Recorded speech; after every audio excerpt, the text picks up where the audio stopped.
સુરતમાં આજે એક જ પરિવારના 4 સભ્યના શંકાસ્પદ હાલતમાં મૃતદેહ મળી આવ્યા.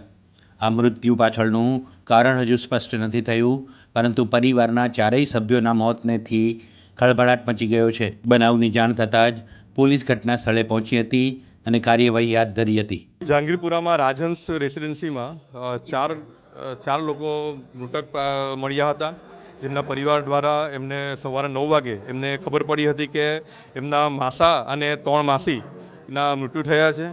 હાલમાં એમણે તરત 108માં ફોન કર્યો હતો અને પોલીસ ડિપાર્ટમેન્ટમાં જાણ કરી હતી. પોલીસ ડિપાર્ટમેન્ટની ટીમ અત્યારે હાલમાં તપાસ કરી રહી છે. એમણે એફએસએલની ટીમને પણ જાણ કરી છે. એફએસએલની ટીમ આવીને તપાસ કરશે કે કઈ રીતે મૃત્યુ થયા છે. પછી ત્યારબાદ આપણે કોઈક કહી શકાય કે કયા કારણે આ મૃત્યુ થયા છે.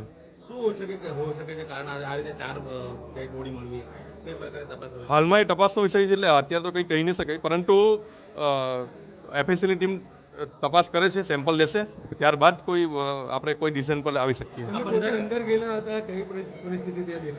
4 બોડી છે, તેમાંથી 2 બોડી જે નીચે ફ્લોર પર છે, જમીન પર, અને 2 બોડી સીટી પર છે. એટલે અસ્તવ્યસ્ત બોડી છે. બની શકે કદાચ ગભરામણથી થયું હોય, બની શકે કદાચ ફૂડ પોઈઝનિંગ હોય, કદાચ કોઈ સુસાઇડ પણ હોય. કંઈ હાલમાં કોઈક તારણ કહી ન શકાય. 3 લેડીઝ છે અને 1 જેન્ટ્સ છે. જે પરિવાર છે, જેનો છોકરો છે, તેની 3 માસી છે અને 2 માસી છે, 1 માસા છે અને 1 મમ્મી છે, મધર છે.